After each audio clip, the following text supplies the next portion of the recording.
Sort of publicity they've attracted locally, and this gives you an impression of just how serious these offences are.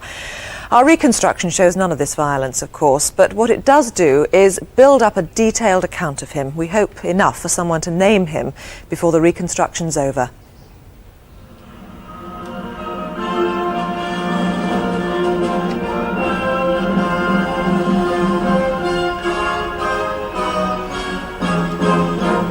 Main story this lunchtime, Welsh beef farmers fear a new BSE scare could blight their industry. Welsh beef...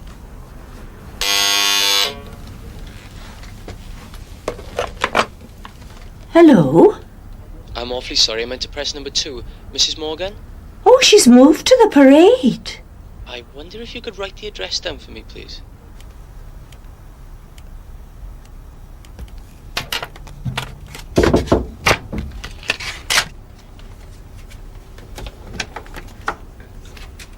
There you are. Thank you. Thank you. I'm Stephen, Mrs. Morgan's nephew. I wonder if I could have a drink of water. I've got a tickle in my throat. It feels just like a feather. Oh, wait a minute then.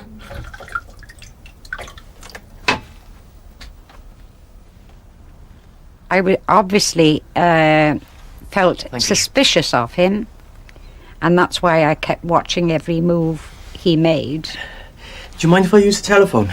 I'll reverse the charges. Oh, all right then.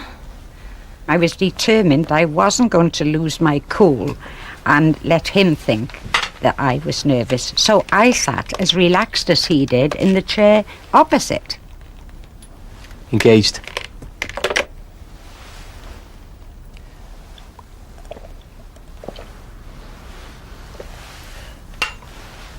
I'm from Worcester.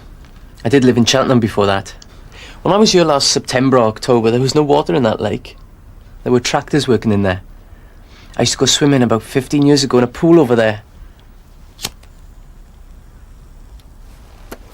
He finished the cigarette and left. It was only then she discovered her handbag had been rifled.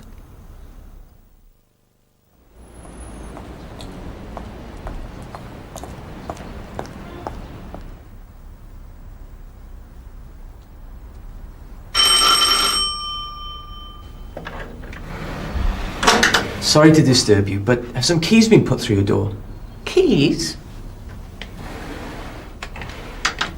What keys? Mine. I was told they were in the first flat.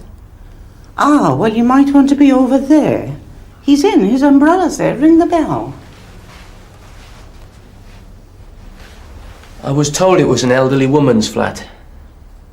I had a good look at him, and I would think he would be about 5'8". Sallow complexion, quite a bouffant hairstyle. Then I came in here and stood there where I could see him walk right along, knowing that he'd arrived at Enid Poole's flat.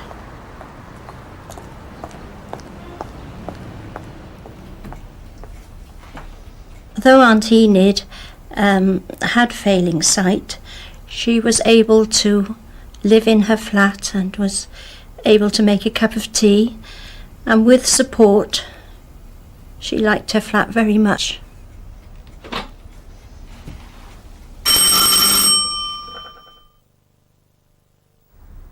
He was in Enid Poole's flat for less than 10 minutes, in which time he attacked the 90-year-old very severely and left her unconscious.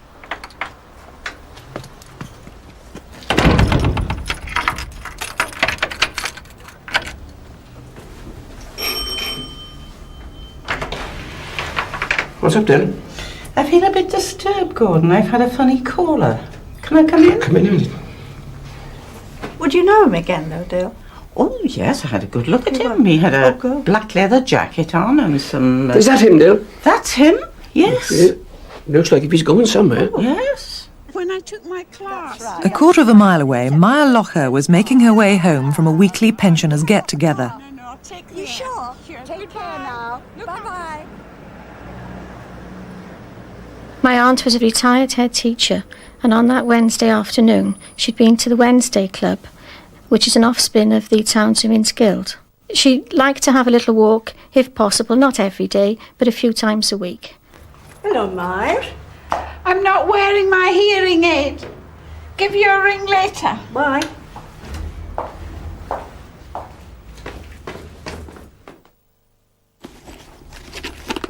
Mair Lougher was badly beaten.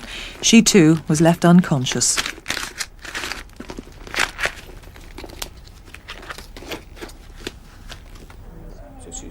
We were chatting amongst ourselves again, and then I think it was Gordon said, "He's going out." Yes, that's him. I wonder where he's going now. And then suddenly he stopped, and he looked at Laurel Court quite slowly, and that was the last we saw.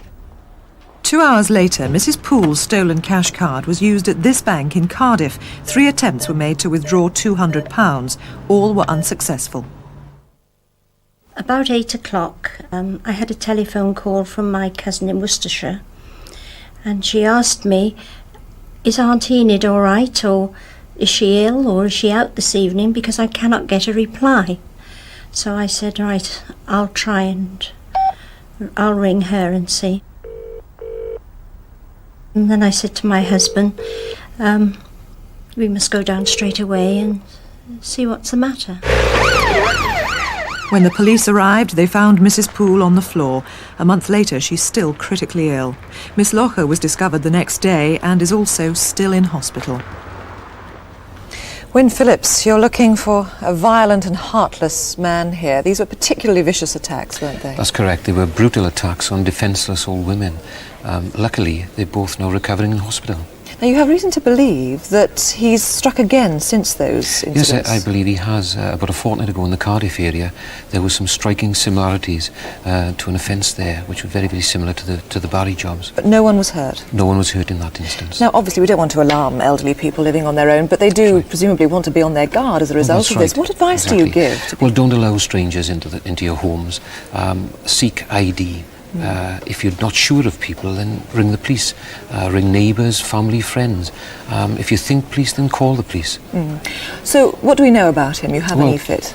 We know he's about 5'8", 5'10" in height. He's of slim to medium build, dark hair, brushed back and possibly gelled. He's of sallow complexion. On the day in question, he was wearing a black leather jacket and turquoise trousers. And he seems to have a connection with the area. I think so. Although he may not be a native of Barry, he seems to know quite a bit about the area. Certainly knew that the lake in the Knapp area of Barry last September, October, had been cleaned, had been drained. He also spoke about swimming in the swimming pool there some years previously. He also spoke about Worcester, Cheltenham. He may know something about those areas. And in the first scene we saw, he used a peculiar turn of phrase a couple of times. Let's see it again. I wonder if I could have a drink of water. I've got a tickle in my throat. It feels just like a feather. Well, wait a minute then. Just like a feather. It's an unusual thing to say. It is unusual, and it's unusual in most parts of South Wales, I would think. But somebody must know who uses that type of phrase. If they do, if he fits the description, then please give us a ring, let us know.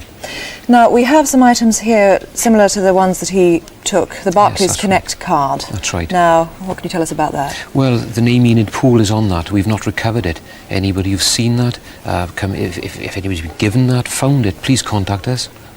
And something slightly more identifiable, perhaps, is this key fob? Yes, he certainly locked Mrs. Poole in her home.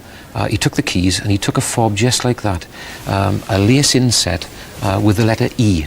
So this is a B, but it's very similar to this. Very similar to that, E. yes. We'd be interested in anybody who may come across that. Well, Wynne Phillips, thank you very much indeed. Obviously, you're concerned he may strike again, so it's essential, obviously, that he's caught. Yes. Well, here's how to help if you do know. Just make that free call, 0500 600 600. Make a note of it, 0500 600 600. It's good for all the cases tonight. Or you can call the incident room in Barry direct. That's on 01446 731 609. That's Barry 731 609.